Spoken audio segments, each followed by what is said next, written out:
Hi, I'm Carly James, and I want to ask about going on a field trip for first graders.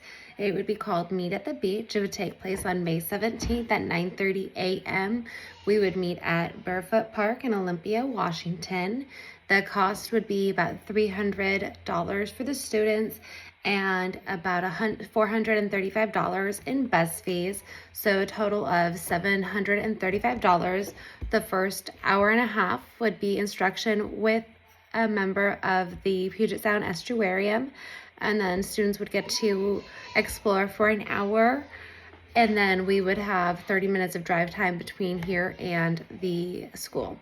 So this field trip is really to help students build connections to the real life examples of what we're currently learning in class. So that would be about learning about the patterns that are created by the sun, the moon, and the stars, and how they can be used to predict different things in nature. One of them would be the high and low tides. And students know that when the moon, the sun, and earth all align, that creates a high tide. So we would connect that with also exploring tide pools, so students could see examples of how plants and animals change over time, about how they look similar to what their parents look like, but they grow. This would be a great example, would be seen with the crabs, how crabs start out a gray color, and then as they age, they become more purple. This is something we'd also connect to the health learning objective, that would be being able to describe how people grow and mature, which is another standard that we would be focusing on. So one of the things that I really love about field trips is how they enrich the students' learning experience. They're a great opportunity for students to make connections and build upon what we are learning in class. They enhance their critical skills, thinking skills, by having them ask questions and then reflect on the answers that they are able to find themselves. It helps create a full circle understanding of the information. And when students work on field trips, they collaborate more together and they really learn from each other as well. And not only do students that attend field trips make the connections, but they also carry that back to the classroom and beyond. So it helps pique their interest in everything that they learn, and it can continue to grow. So I think that these are really important factors. One of the ways that students would reflect upon their learning would be with a creative writing piece, where they would write from the point of view of the crab that's living in a tide pool. They would write about how they knew that low tide was coming. They would talk about 3 different friends that they saw, explaining in detail how one of them changed as they have grown. And on the last page, they would put themselves as the crab and explain how they have grown themselves and matured. So this is students applying all of these different methods and being able to take it back. Students later on can use this information if they ever decide that they want to go gooey duck digging out in Steamboat Island, or steamer clam digging out in Hoodsport, or oyster gathering.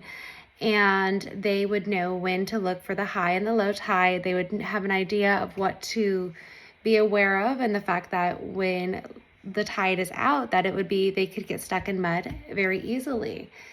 So students would also see how all these animals get sunshine, and they are all eating these nutritious